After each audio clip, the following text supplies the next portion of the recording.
मूकं करोति वाचालं पङ्गुं लङ्घयते गिरिं यत्कृपातमं वन्दे परमानन्दं। वसुदेवसुतं देवं कंसचाणूरमर्दनं देवकी परमानन्दं कृष्णो वन्दे जगद्गुरुं। श्रीकृष्णो वन्दे जगद्गुरुं। श्रीकृष्णो वन्दे जगद्गुरुं। जय श्रीकृष्ण सर्वांना.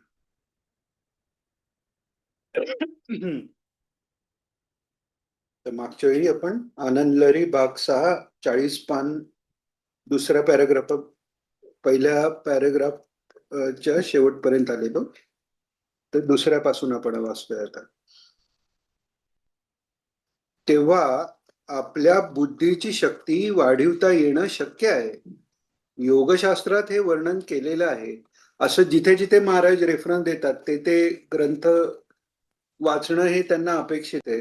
योगशास्त्रात दिले म्हणजे काय दिले, तर त्या शक्ती कशा वाढवता येतात ते दिले. त्याच्याबरोबर योग शास्त्राचं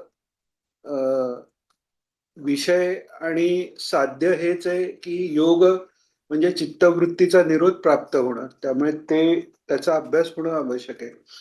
तेव्हा महाराज सांगतात, तेव्हा आपल्या बुद्धीची शक्ती वाढवता येणं शक्य आहे. योगशास्त्रात हे वर्णन केलेलं आहे आणि त्यांच्यामध्ये ईश्वर तत्व त्यांनी मुद्दाम मानलेलं आहे.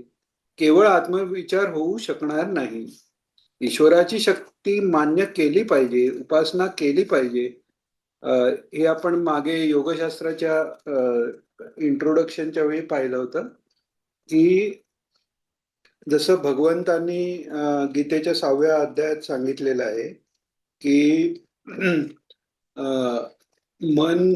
मनाचा निग्रह करण्यासाठी अभ्यासेन तू कौंतेय वैराग्येण च गुह्यते म्हणून सांगितलं भगवंतांनी. म्हणजे अभ्यास आणि वैराग्याद्वारे मनाला ताब्यात ठेवता येतं. आणि तेच योगसूत्रकार सांगतात, अभ्यास वैराग्याभ्याम तन्निरोधः, म्हणजे अभ्यास आणि वैराग्याने त्याचा निरोध करता येतो मनाचा. पण त्याच्याही पुढचं साधन त्यांनी सांगितलं, ईश्वर प्राणिधानात वा. तर त्यांनी जरी नाही झालं, म्हणजे वाचा अर्थ किंवा, म्हणजे किंवा ईश्वर प्राणिधानानेही करता येतो. म्हणजे ईश्वर प्राणिधान हे इक्वली इम्पॉर्टंट आणि अल्टरनेटिव्ह साधन आहे असा अर्थ नाहीये. त्याच्यापेक्षाही इम्पॉर्टंट ते आहे. म्हणजे थोडक्यात आपण समजा एखाद्या ऑफिसमध्ये गेलो आणि तिथे तो काही तिकडचा कर्मचारी काम करत नाही आणि आपण ते आपल्या ओळखीच्या यांना सांगितलं की ज्यांना त्या कचेरीचा अनुभव आहे, तर ते कसं सांगतात, अरे त्यांनी नाही ऐकलं तर मग त्याच्या बॉसकडे जा ना, त्यांनी नाही केलं तर त्याचा बॉस करेल. तर तसं वैराग्य आणि अभ्यास हा पूर्ण होणं फार कठीण आहे. पण त्यांनी नाही झालं तर त्याच्यापेक्षा वरचं साधन काय आहे, तर ईश्वर प्राणिधानात व्हा. आणि ते जसं त्याच्यापेक्षा वरचं साधन आहे तसं त्याला सहाय्यक साधनही आहे. म्हणजे भक्ती महाराजांनी आळंदीला झालेल्या भक्तीवरच्या प्रवचनात आणि सुरुवातीला आंबेकरांकडे झालेल्या प्रवचनातही त्यांनी सांगितलेलं आहे की केवळ भक्ती ही वेगळी आहे, पण ती फार कठीण आहे. गोपींची जशी होती. पण त्याच्याबरोबर साधन भक्ती जी आहे तीही कर्ममार्ग ज्ञानमार्ग याला सहाय्यक होणारीच आहे. कारण भगवंतही गीतेत सांगतात की केवळ ज्ञानमार्गाने जे जातात त्यांचा मार्ग हा क्लेशकारक आहे. क्लेशकारक म्हणजे काय, आत्मतत्वाच्या जवळ जाण्यापेक्षा त्याच्यापासून लांब जाण्याची शक्यता जास्त आहे त्याच्यात. तर त्यामुळे ईश्वर प्रणिधान हे योगसूत्रकारांनीही मान्य केलेलं आहे. म्हणून महाराज हे म्हणतात, आणि त्यांच्यामध्ये ईश्वर तत्व त्यांनी मुद्दाम मानलेलं आहे. केवळ आत्मविचार होऊ शकणार नाही. ईश्वराची शक्ती मान्य केली पाहिजे, उपासना केली पाहिजे. त्या उपासनेच्या प्रभावाने आणखी मानवाच्या मानसिक शक्तीचा विकास सिद्धी रूपाने करायची इच्छा असेल तर तसा होईल. परंतु सिद्धी आणखी घेऊ नयेत असंही भगवंतानी सांगितलं आहे. नको, माझ्याजवळ ज्यांना यायचंय त्यांनी सिद्धीच्या पाठीमागे लागू नये. अ, सामर्थ्य मिळू शकेल वाटेल त्या प्रकारचं, तर ईश्वर उपासना ही त्याकरता मुद्दाम त्यांनी बुद्धिस्थैर्य व्हावं. म्हणजे बुद्धिस्थैर्य झाल्यानंतर सगळ्या संकल्पशक्तीचाही विकास होतो. इथे मधलं गाळलं गेलंय बहुतेक.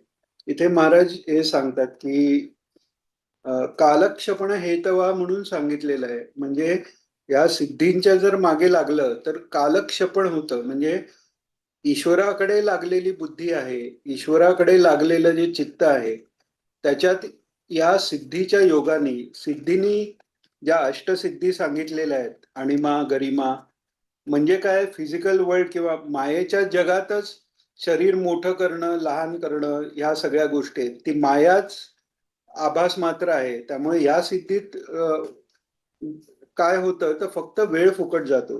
कारण केलेली साधना त्या सिद्धी करता ती खर्च होते आणि ईश्वर प्राप्ती काही होत नाही. तर त्यामुळे त्याला कालक्षेपणा हेतू, फक्त कालाचं अपव्यय होतं म्हणून सांगितलेलं आहे.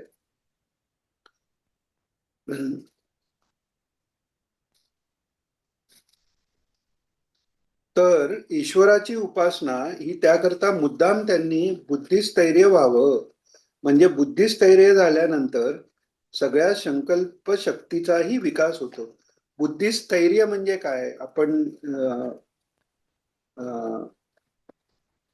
मम चित्तम स्थिरी करू श्लोक जे पद आहे, अनसूया त्रिसंबुत्त दत्तात्रय महामते सर्वदेवाधिदेवत्व मम चित्तम स्थिरी करू. तर पुढे आपल्याला जमलं तर त्याचाही अर्थ आपण पाहणार आहोत. चित्त स्थिर होणं म्हणजे काय. आता काही काही जण म्हणतात की ज्योतीवर चित्त स्थिर करा किंवा काही सूर्यावर चित्त स्थिर करा. तर ते स्थिर पूर्ण होऊ शकत नाही.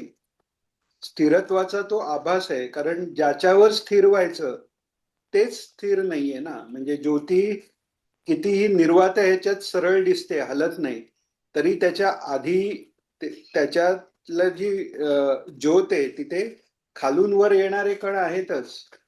नवीन नवीन त्यातला कार्बन परत जाळला जातोय आणि परत त्याचा कार्बन डायऑक्साईड होते. म्हणजे जिथे क्रिया आहे तिथे स्थिरता नाही. स्थिरता फक्त एकाच गोष्टीत होते आणि ती म्हणजे परब्रह्म तत्वावर, भगवंतावर. त्यामुळे भगवंत सोडून कुठेही जेव्हा आपण म्हणतो चित्त एकाग्र झालं, तर तसं होत नाही. कधी कधी आपण म्हणतो कामामुळे त्या स्त्रीकडे त्याचं चित्त सगळं लागून राहिलं. चित्त लागून राहिलं असेल त्या विषयाकडे, पण लागून राहणं म्हणजे स्थिर होणं नाही. म्हणजे काय होतं, त्या स्त्रीचा तो विचार करेल, तिच्याबरोबर मी वेळ कसा घालवू हा विचार करेल. म्हणजे याला स्थिरता म्हणत नाही, ही चंचलता झाली. त्यामुळे भौतिक कोणत्याही गोष्टीवर जेव्हा आपण मन एकाग्र करतो तेव्हा ते खरं एकाग्र होत नाही. कारण एक अग्र केव्हा होणार, ते एक तत्व जे आहे त्याच्याकडे जेव्हा लक्ष लागेल तेव्हा ते एकाग्र होणार. आणि एक म्हणजे काय, एकम एव अद्वितीय असं जे परमात्म तत्व आहे, तिथे जेव्हा चित्त लागेल तेव्हाच त्याला स्थिरता आहे, त्याच्याशिवाय स्थिरता नाही. तर त्यामुळे ईश्वराची उपासना न करता जर ज्ञानाचा अभ्यास केला तर नुसतं वादविवाद किंवा आपण कसे ज्ञानी आहोत, मोठे मोठे तत्व आपल्याला कसे सांगता येतात, इथे सगळी वृत्ती जायला लागते. आणि त्याकरताच नारायण स्वामी महाराजांचं उदाहरण आहे की वादात सर्वांना जिंकता यावं म्हणून काशीला जाऊन अभ्यास केला आणि त्यांच्या गुरूंनी त्यांना सांगितलं की मला गुरुदक्षिणा म्हणून तुझ्या वाद करण्याचीच प्रवृत्ती दे. म्हणजे वाद करायचं नाही, वादत्याग ही मला दक्षिणा पाहिजे. ते कशा करता, कारण तत्वज्ञान हे वादा करताही नाही आणि तत्वज्ञान हे खरं तर आपण किती बुद्धिमान आहोत किंवा चर्चा करण्यासाठीही नाही, ते ईश्वरापर्यंत पोचण्यासाठी आहे. आणि तो उद्देश जर अढळ राहायचा असेल तर भक्ती शिवाय तो होऊ शकत नाही. एक वेळ दोन गोष्टी कमी कळल्या तरी चालेल, पण भाव आपला जास्त असणं आवश्यक आहे. तर सांगतायत महाराज बदलायचंय. हा काय? हा तर ईश्वराची उपासना ही त्याकरता मुद्दाम सांगितलेली आहे. मुद्दाम त्यांनी मुद्दाम त्यांनी सांगितलेली आहे. बुद्धिस्थैर्य व्हावं म्हणजे बुद्धिस्थैर्य झाल्यानंतर सगळ्या संकल्प शक्तीचाही विकास होतो. इतरांकरताही उपयोग त्या संकल्प शक्तीचा करता येतो. त्यांचंही कल्याण करता येतं. तर त्या दृष्टीने ईश्वर उपासना ही महत्वाची. महाराज बऱ्याच वेळा समर्थांचे ते हे सांगतात श्लोक की मनी धरावे ते ते होते विघ्न अवघेची नासोनी जाते कृपा केली या रघुनाथे प्रचित येते. म्हणजे जर भक्तीने जर आपल्या सद्गुरूंची आपल्या इष्टदैवताची कृपा झाली तर जे जे मनात येतं ते ते व्हायला लागतं. आता ही कृपा केव्हा होते तर आपण मागे श्रीपाद श्रीवल्लभ स्तोत्राच्या वेळी पण म्हटलं की भुक्तींच्या मुक्तीम मध्ये भुक्ती मागितली. भुक्ती म्हणजे काय? जे जे हवं हवं वाटतं ते मिळणं, याला त्याचा भोग घेता येणं ही भुक्ती झाली. पण ती भुक्ती मागितली कधी तर धर्मे प्रीती झाली, सन्मती झाली, देवभक्ती झाली, सत्संग मिळाला. एवढं सगळं झाल्यावर ती बुद्धी त्याची कशी आहे आणि त्या बुद्धीने त्याला काय मिळवावंसं वाटेल. त्यामुळे तिथे जी भुक्ती आहे ती सात्विक इच्छा ज्या आहेत की एवढा दानधर्म मी करावा किंवा ही उपासना करावी, एवढे पाठ व्हावे, एवढा जप व्हावा. आता ह्याही इच्छा पुढे जात आहेत, जाणार आहेत. पण त्या जायच्या आधी या सात्विक इच्छा आवश्यक आहेत आणि त्या इच्छापूर्तीची ती भुक्ती आहे. तर तसं इकडेही तेच आहे की तो संकल्प जो आहे की संकल्प विकल्पाच्या पलीकडे म्हणजे मुक्तीच आहे. म्हणजे निष्काम होणं हे फार कठीण आहे. फार कमी उदाहरण आहेत निष्काम भक्तांची. पण सकाम जरी असलं तरी ती कामना कशी तर महाराज जसं सांगतात तसं व्यापक ममता असावी. हे आपलं फक्त कल्याण असं नाहीये. तो जो संकल्प आहे त्यांनी स्वतःचंही कल्याण आहे आणि इतरांचंही कल्याण आहे. तर असं आपल्या बरोबर इतरांचंही कल्याण करता येतं. तर तेच सांगतात महाराज इथे. म्हणजे बुद्धिस्थैर्य झाल्यानंतर सगळ्या संकल्प शक्तीचाही विकास होतो. इतरांकरताही उपयोग त्या संकल्प शक्तीचा करता येतो. त्यांचंही कल्याण करता येतं. तर या दृष्टीनं ईश्वर उपासना ही महत्वाची आहे. योगशास्त्रकार प्रयत्नवादी आहेत. प्रयत्नांनी सगळं साध्य करता येतं असं त्यांचं म्हणणं आहे.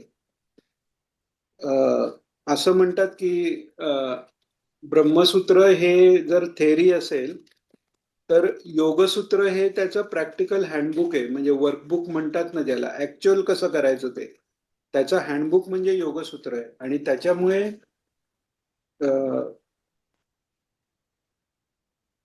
भक्ती, योग आणि ज्ञान या तिघांचाही समन्वय योगसूत्रात आहे. योगसूत्र म्हणजे हठयोगाचं नुसतं नाहीये. सुरुवातीच्याच काही श्लोकात दोन ईश्वर वर्ष केली. प्रणिधानात्वा तस्य वाचक प्रणवा ही भक्ती आणि नामाचं महत्व सांगणारी सूत्र योगसूत्रात आलेली आहेत. कुठेतरी बॅकग्राऊंड व्हॉइस. एक मिनिट, काकांच्या इथे मला योगशास्त्र. काकांकडे येते मला वाटतं. हा, केलं केलं. योगशास्त्रकार प्रयत्नवादी आहेत. प्रयत्नांनी सगळं साध्य करता येतं असं त्यांचं म्हणणं आहे. केवळ प्रारब्धावर अवलंबून राहिलेले नाहीत ते. महाराजांनी एका प्रवचनात सांगितले की ईश्वर भक्ती किंवा ज्ञानाची प्राप्ती करताना आपल्याला वैराग्य येतं किंवा ते ईश्वर बघून घेईल म्हणतो, प्रारब्धाने होईल म्हणतो. आणि व्यवहारातल्या ज्या गोष्टी आहेत तिथे आपण प्रयत्न आहे. पण महाराज म्हणाले खरं तर याच्या विरुद्ध झालं पाहिजे. वाहू संसार देवापायी ही जी संतांची वृत्ती आहे की संसार त्यांच्यावर सोडायचा आहे आणि परमार्थासाठी पौरुष प्रयत्न सांगितलेले आहेत. तर तेच सांगतायत इथे महाराज परत. प्रयत्नांनी सगळं साध्य करता येतं असं त्यांचं म्हणणं आहे. केवळ प्रारब्धावर अवलंबून राहिलेली नाहीयेत ते. संत महात्म्यांनी जरी प्रारब्धाचा विचार मांडलेला असला तरी ईश्वराची शक्ती मोठी आहे एवढंच त्यांना सांगायचं आहे. ठेविले अनंते तैसेची राहावे तुकाराम महाराज सांगतात. म्हणजे प्रारब्धवाद मानताय, लोकांचा आणखी बुद्धिभेद करतायत असा आक्षेप घेण्याचं काही कारण नाही. त्या अनंताची शक्ती इतकी मोठी आहे की त्याला अनुसरावं लागतंच, अपरिहार्य आहे, हा त्यांचा अभिप्राय आहे. कारण निरहंकार ते झालेले आहेत. अहंकार ज्या बुद्धीतून पूर्ण निघून गेलेला आहे त्याशिवाय पूर्ण शक्ती, पूर्ण ज्ञान प्राप्त होणं शक्य नाही. हा ठेविले अनंते तैसेची राहावे हे बऱ्याच वेळा आपण अर्ध्या श्लोकाचा विचार करतो. तो पूर्ण श्लोक जर बघितला तर त्याच्यातला अर्थ नीट कळून येतो. वाढिल्या उद्वेग दुःखची केवळ, भोगणे ते फळ संचिताचे, ठेविले अनंते तैसेची राहावे चित्ती असू द्यावे समाधान. आता इथे नुसतं माझी परिस्थिती अशी का, माझ्या बाबतीत असं का झालं याचा विचार केला तर उद्वेगच वाढणार आहे. आणि एकदा मनात उद्वेग निर्माण झाला की शांतता केली. उद्वेग याच्या शब्दातच आहे. आपला उद्वेग निर्माण होतो तेव्हा आपल्या सगळ्या विचारांचा वेग वाढतो, श्वसनाचा वेग वाढतो. आणि श्वसनाचा वेग वाढणं हे आपण जर योगाच्या दृष्टीने पाहिलं तर श्वसनाचा वेग थांबवणं हा जर योग आहे तर श्वसनाचा वेग वाढणं हे त्याच्या विरुद्ध जातं. तर त्यामुळे उद्वेग जो आहे त्यांनी मानसिक, जेव्हा आपल्याला व्यथा होते तेव्हा आपले विचार वाढतात आणि तेव्हा आपला श्वासही वाढतो. आपण म्हणतो ब्लड प्रेशर आलं, मला तो विचार करून प्रेशर आलं. तर प्रेशर आलं म्हणजे काय, तो श्वसन, आपल्या हृदयाचाही वेग वाढतो, विचारांचाही वेग वाढतो. तर ते न करता चित्ती असू द्यावे समाधान. आता चित्ती असू द्यावे समाधान हे सांगितले तिथेच प्रयत्न आहे. चित्तात समाधान ठेवण्याकरता प्रयत्न करा. ठेविले अनंते तैसेची राहावे म्हणजे ईश्वराने मला ज्या परिस्थितीत ठेवलंय ते परिस्थितीत मी राहीन आणि प्रयत्न कशा करता करीन तर चित्ती असू द्यावे समाधान, हा त्याचा पूर्ण अर्थ आहे. म्हणजे प्रयत्न करू नका असं नाही, पण बाह्य परिस्थिती बदलायला जितका प्रयत्न कराल तो प्रयत्न इथल्या इथे फुकट जाणार आहे. कारण कोणतीही जी बाहेर परिस्थिती आहे एक तर ती बदलेल नाही तर आपणच इथून निघून जाऊ. ते महाराजांनी एका प्रवचनात इंद्राचं उदाहरण दिलंय नाही का, की इंद्र त्याच्यासाठी महाल बांधत असतो आणि सारख्या चुका दाखवतो, हे असं नाही तसं पाहिजे, तसं नाही तसं पाहिजे. आणि मार्कंडेय ऋषी तिथे येतात. आता मार्कंडेय ऋषींना सप्तकल्पांत जीवन आहे, म्हणजे 7 कल्प, म्हणजे 71 चतुर्युगाचं एक कल्प, अशी 7 कल्पांचं आयुष्य त्यांना आहे. आणि ते येतात तर डोक्यावर फक्त एक पान ठेवलेलं आहे त्यांनी, तर बाकी काही नाही, अंगावर काही नाही. तर इंद्र विचारतो की हे कशा करता, तर म्हणाले काय ऊन वगैरे लागेल त्याच्याकरता पान ठेवलंय. म्हणजे इतकं आयुष्य असून सुद्धा संरक्षणाकरता फक्त एक पान आहे, तेवढ्यावरच त्यांनी समाधान मानलेलं आहे. तर कुठे समाधान मानायचं, आपल्याला त्यांच्यासारखं पानाने समाधान नाही वाटलं तरी कुठपर्यंत थांबायचं हे कळलं पाहिजे म्हणून महाराजांनी सांगितलेलं. तर हा, मग ते येतात, मग इंद्र त्यांना त्यांचा हे दाखवतो सगळा महाल. ते म्हणाले कसा वाटला महाल, तर म्हणाले उत्तमच आहे, खूप छान आहे, पण एक त्रुटी आहे याच्यात. इंद्र म्हणतो काय त्रुटी आहे, तर म्हणे एक तर तुझं हा जन्म संपायच्या आधी हा महाल संपेल, किंवा हा महाल तसाच राहील आणि तू आधी संपशील, ही त्रुटी आहे म्हणाले. ते सांगितल्यावर मग ते इंद्राला म्हणजे ते जाणीव होते की इतका आपण जे त्या महालात असंच पाहिजे तसंच पाहिजे करतोय ते बरोबर नाही. तर 7 कल्पांत जीवन असलेले पण त्याला ते क्षणभंगूर मानतायत. म्हणजे 7 कल्प जरी आयुष्य असलं, 7 कल्प हा देह आहे, तरीही तो जाणार आहे म्हणजे अस्थिर आहे. त्यामुळे स्थिर जे आहे तिथे बुद्धी झाली का ती बुद्धी स्थिर होते, हा विवेक त्यांच्याकडे आहे. तर पुढे आता सांगतायत महाराज, तुकाराम महाराजांच्या सर्व गाथा बुडवून टाकल्या इंद्रायणी नदीमध्ये. आणि तुकाराम महाराज तिथे अन्न पाणी टाकून बसले. पुढे 10-12 दिवसांनी जशाच्या तशा त्या वह्या मिळाल्या, हे आपण ऐकतो. म्हणजे तुकाराम महाराज आपले अभंग गेले, आपले अभंग गेले ते मिळावे म्हणून बसले होते का? अभंग आपण केले आहेत अशी त्यांची भावना होती का? ते गेले, व्यर्थ गेले, फुकट गेले, मिळाले पाहिजे, नाहीये. आपुल्या बळे नाही मी बोलवत, सखा कृपावंत वाचा त्याची म्हणतायत. ही त्यांची बुद्धी आहे, निरहंकार बुद्धी आहे. कर्तृत्व आपलं नाही आहे. मत्तसर्व प्रवर्तते हा सिद्धांत महात्म्यांच्या मनामध्ये नेहमी असतो. म्हणून त्यांचा अहंकार पूर्ण विलयाला गेलेला असतो. आणि अशी अहंकार रहित असणारी बुद्धी आहे.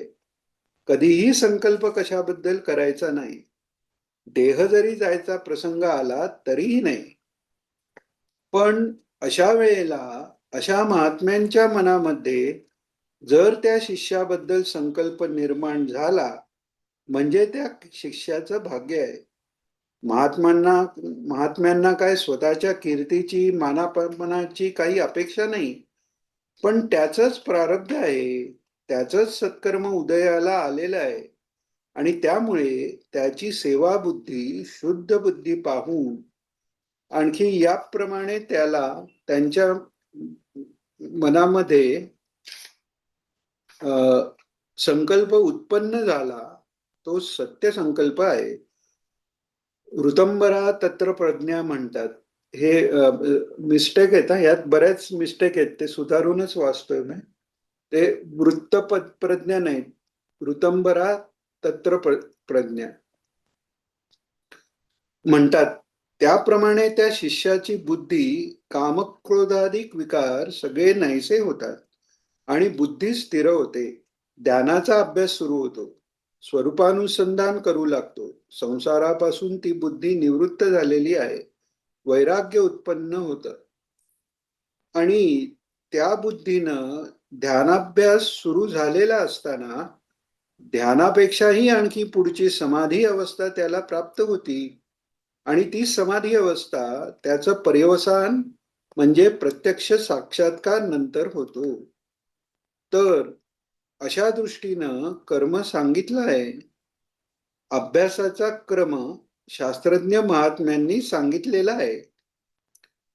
त्यांचा जर संकल्प झाला, हा क्रम सांगितलेला आहे. म्हणजे कोणता क्रम सांगितलेला आहे की योगमार्गाने जर योगाभ्यासाचा मार्ग असेल तर आसन, प्राणायाम, प्रत्याहार, धारणा, ध्यान, समाधी.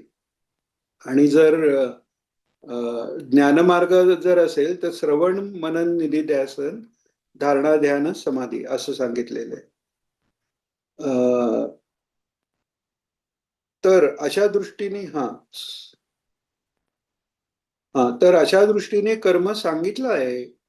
अभ्यासाचा क्रम शास्त्रज्ञ महात्म्यांनी सांगितलेला आहे. त्यांचा संकल्प जर झाला तर आपला उद्धार होईल, हे त्यांनी महत्वाचं सांगितलेलं आहे. आणि त्यामध्ये फायदा काय हेही दाखवलं आहे. आत्मस्वरूपाचं ध्यान करायचंय. संसारातून बुद्धी बाजूला करून आत्मस्वरूपापर्यंत नेऊन त्या आत्मस्वरूपाचे हे चिंतन करायचं, मुख्य हे कर्तव्य आहे जीवात्म्याचं. मानव जन्मामध्ये हे आलं पाहिजे, तर हे साध्य आहे. सायक्लोस्टाईलच्या पहिल्या काही प्रवचनातच आपण ते वाचलेलं की मुख्य स्वरूपानुसंधान म्हणजे सर्वात मुख्य काय तर आत्मस्वरूपाचं संधान, त्याचं अनुसंधान ठेवणं हे आहे.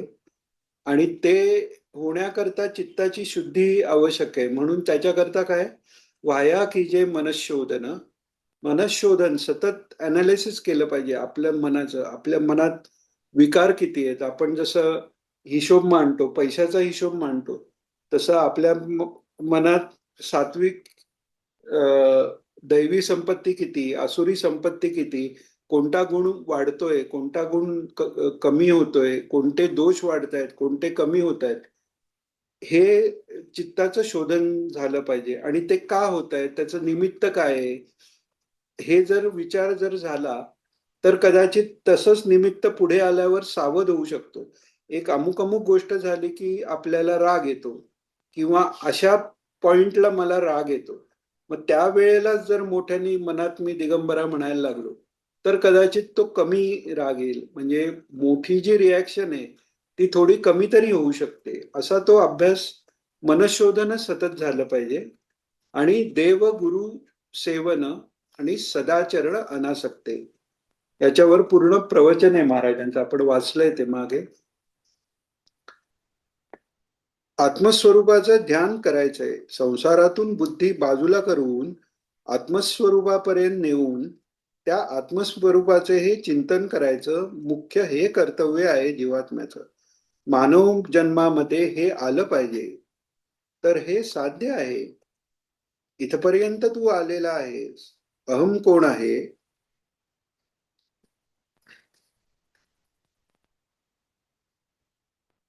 त्याचा विचार करता करता अन्नमय, प्राणमय, मनोमय, विज्ञानमय, आनंदमय पुरुषाच्याही पलीकडे एक स्वतंत्र अहम साक्षी आहे. अहम साक्षी मी आहे. संसारामध्ये असणारा अहम पुष्कळ आहे. कोणाला अहम म्हणायचं? देहाला अहम म्हणायचं, इंद्रियाला अहम म्हणायचं, मी पाहतो, मी पाहिलं, मी ऐकलं असं म्हणतो. म्हणजे श्रोत्रेंद्रिय आणखी मी जीवात्मा एक झाले आहे. त्या त्या इंद्रियांशी तादात्म्य झाल्याशिवाय अशी भाषा येणार नाही. कानाने ऐकलेले असताना मी ऐकलं म्हणतो, म्हणजे श्रोत्रेंद्रिय आणखी एक झाली आहे. व्यवहारामध्ये असलेला अहम हा या इंद्रियामध्ये, देहामध्ये, मनामध्ये, बुद्धीमध्ये एकरूप होऊन गेलेला आहे. त्याला बाजूला करायचे. आणखी विवेक अनेक प्रकारचे आहेत. नित्यानित्य विवेक आहे, क्षेत्रज्ञ विवेक आहे, शरीराधिकापेक्षा मी वेगळा आहे हा विवेक झाला पाहिजे. हेयोपादेय विवेक आहे, काय घ्यायचं जगातलं आणि काय सोडायचं हे समजलं पाहिजे, हाही विवेक आहे. त्यासाठी मी 24 गुरु केले म्हणून भगवान दत्तात्रयांनी आणखी त्या यदुराजाला उपदेश केला. हेयोपादेय विवेक, कोणता गुण आहे, कोणता दोष आहे, काय घ्यावं, कोणचं सोडावं हे समजण्याकरता मी गुरु केले.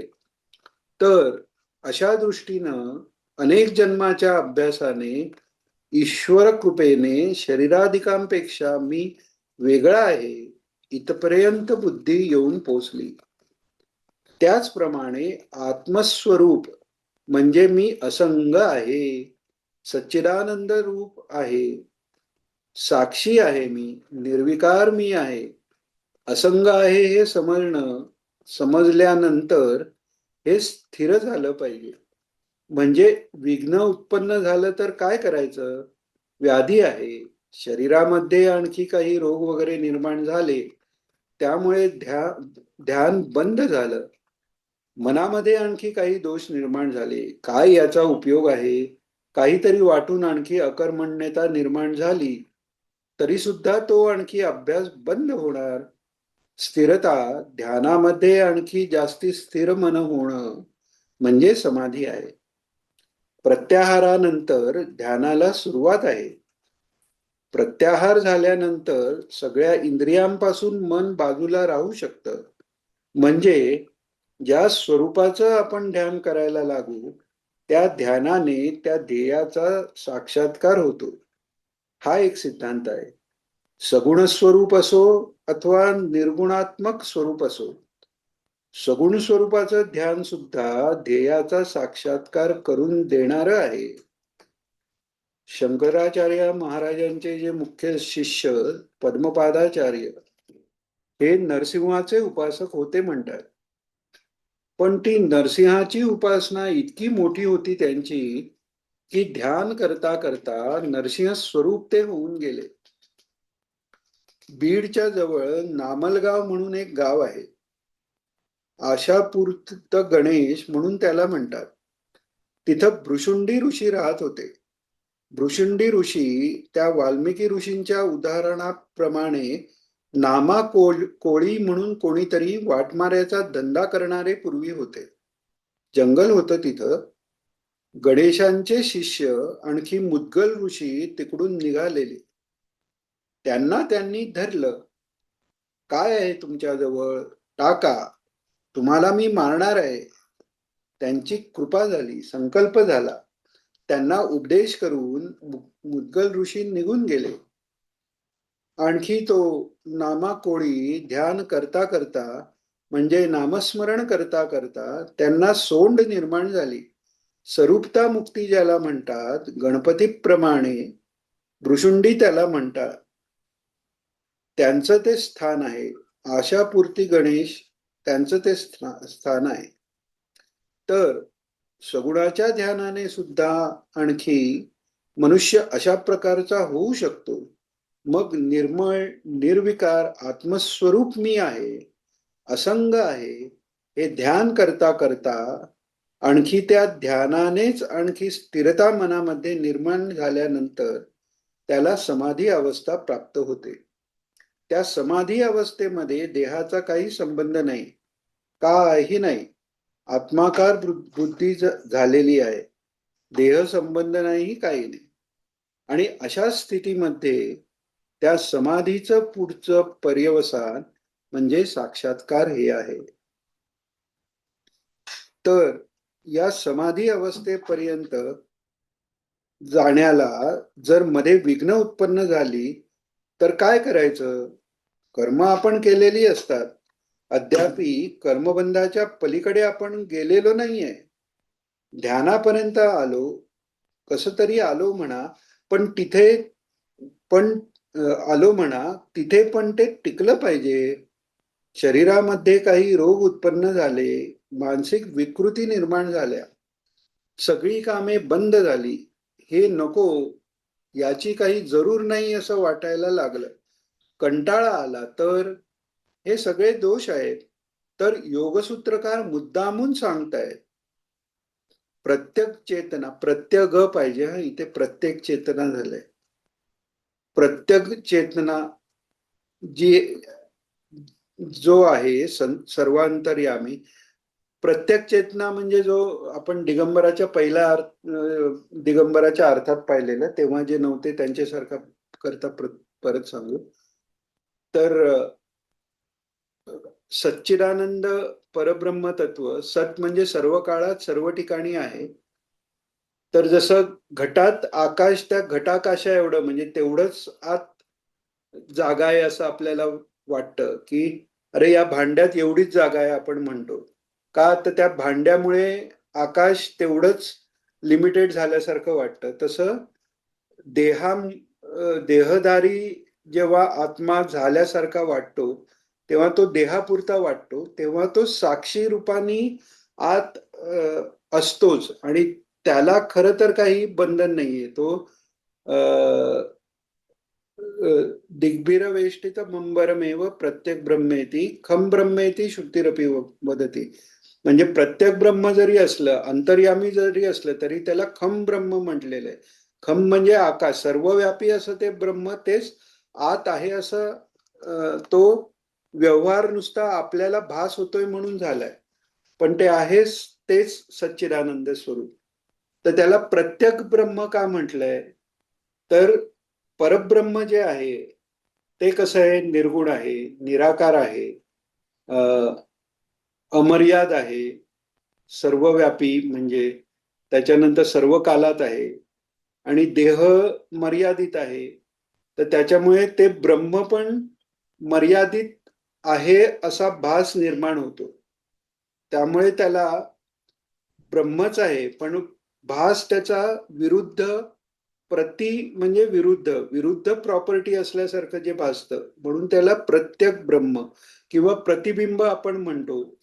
ते खरं बिंबच आहे, पण देहाच्या आत असल्यामुळे देहरूपी पाण्यात ते प्रतिबिंब पडले असा एक व्यवहार होतो. तर ते झालं प्रत्येक ब्रह्म. तर इथे प्रत्येक चेतन नाही, प्रत्येक चेतना असं म्हटलं पाहिजे ते. सर्वांतर्यामी आहे आत्मा, परमात्मा. त्याचा साक्षात्कार म्हणजे त्याचं ज्ञान होतं त्या ध्यानाने. ध्यान करता करता आणखी तोच मी चेतन आहे, निर्विकार मी आहे, असंग मी आहे, हे पूर्ण आपल्याला कळल्यानंतर सुखदुःखाचा संबंध संपला. विवेक वैराग्याची सीमा झालेली आहे. सर्वांपासून त्याचं मन बाजूला झालेलं आहे. आत्मस्वरूपाचं ज्ञान झालं. पण मध्ये येणारी विघ्न त्याला काय करणार? विघ्न सुद्धा त्या परमेश्वराच्या ध्यानाने आणखी विघ्न सुद्धा दूर होतात. योगक्षेमम वहाम्यहम म्हणतायत ना,